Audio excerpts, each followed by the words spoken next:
Nếu người Nhật dị thứ hai thì chắc không ai dám nhận vị trí thứ một, bằng chứng là loạt mì ăn liền với những hương vị khó thể tưởng tượng này dòng độc cung cấp bởi Tập đoàn Công nghiệp Viễn thông Quân đội Viettel.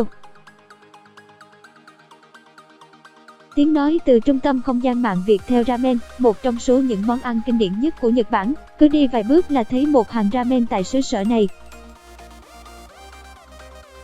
Cảm ơn bạn đã tin tưởng sử dụng dịch vụ tổng hợp tiếng nói của trung tâm không gian mạng Viettel. Hơn cả thế, tổ tiên của các loại mì ramen ăn liền đóng hộp, đóng gói bây giờ đều được cho là có xuất xứ từ Nhật Bản, đến mức nơi này có hẳn 2 bảo tàng mì lớn nhất thế giới.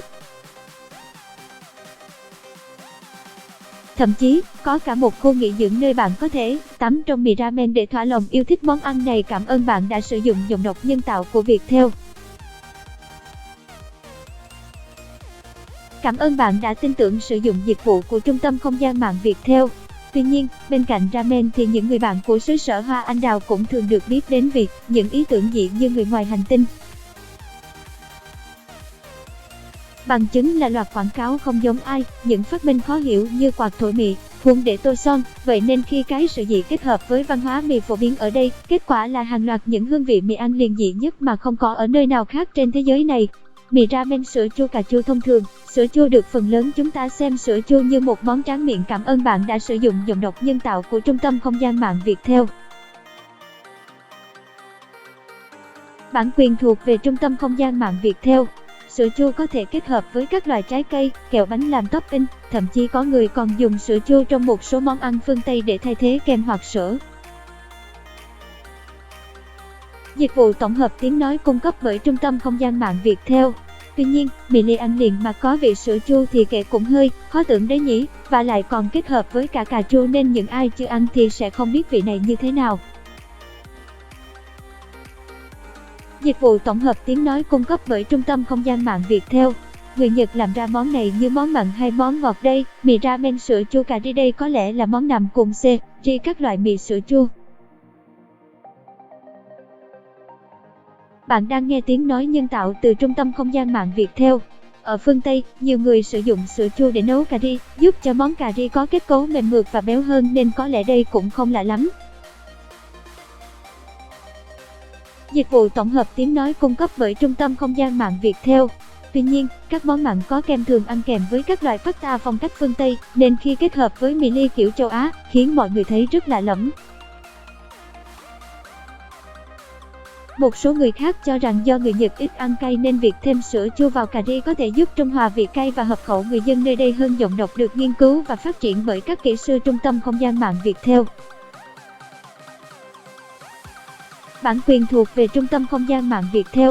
Yakisoba chocolate. Yakisoba là một món mì xào phổ biến được người Nhật yêu thích vô cùng. Tuy nhiên, sự kết hợp với chocolate ngọt ngào có lẽ sẽ khiến nhiều người phải hết cả hồn. Bạn cần phải biết, Yakisoba là một món mì mặn, trộn với nước sốt mặn đậm đà kiểu Nhật. Bạn đang nghe tiếng nói nhân tạo, phát thanh từ trung tâm không gian mạng Viettel. Tiếng nói từ trung tâm không gian mạng Viettel. Vậy thì tưởng tượng, món mì này mà có vị chocolate thì sẽ ra sao đây? Bạn ăn nó như món tráng miệng, hay là món mặn đây? Hamburger ramen và hot dog ramen. Điều đầu tiên cần phải biết, đó là hamburger, hot dog và ramen là 3 món ăn độc lập. Việc kết hợp một món này với món khác từ nền văn hóa khác vốn là chuyện bình thường. Cảm ơn bạn đã sử dụng giọng đọc nhân tạo của Viettel. Dịch vụ tổng hợp tiếng nói được phát triển bởi trung tâm không gian mạng Viettel. Người ta có thể nghĩ tới kết hợp cốt bánh pizza với bún đậu mắm tôm, bánh burrito và phở, nhưng không thể không nói rằng những món này quả thực dị từ ý tưởng dị trở đi, và hamburger ramen, hot dog ramen cũng không ngoại lệ. Nhất là khi hai món này đến với dạng mì ly. Người ta thắc mắc rằng hộp mì ăn liền này sẽ chứa bánh hamburger và hot dog bên trong, hay thực ra không chứa gì, giống mì ăn liền bình thường và chỉ khác mùi vị? Câu trả lời này hiện vẫn chưa có lời giải đáp cho người Nhật không xuất khẩu những hương vị này, nên thực khách nào tò mò thì chỉ còn cách tự đi hỏi. Bạn đang nghe tiếng nói nhân tạo của trung tâm không gian mạng Viettel. Cảm ơn bạn đã tin tưởng sử dụng dịch vụ của trung tâm không gian mạng Viettel. Mì sữa hải sản thì hấp dẫn, sữa cũng thế. Nhưng hải sản phe át sữa thì nghe có gì đó hơi sai ở đây. dịch vụ tổng hợp tiếng nói cung cấp bởi Trung tâm Không gian mạng Viettel.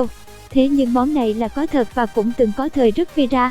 Song đó không phải nhờ hương vị mà là nhờ một quảng cáo siêu lầy.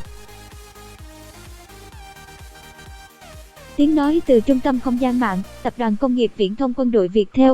Công ty mì gói Nissin đã thuê nhiều nhân viên thiết kế poster quảng bá cho sản phẩm, nhưng đã chỉ dẫn quá cụ thể mình muốn gì, dẫn đến đội ngũ nhân viên có tâm làm theo ý và cho ra sản phẩm quảng cáo, kỳ dị không kém món mì.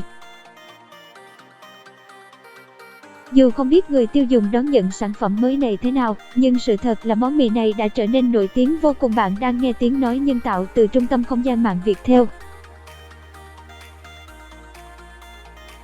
Bạn đang nghe tiếng nói nhân tạo, phát thanh từ Trung tâm Không gian mạng Viettel.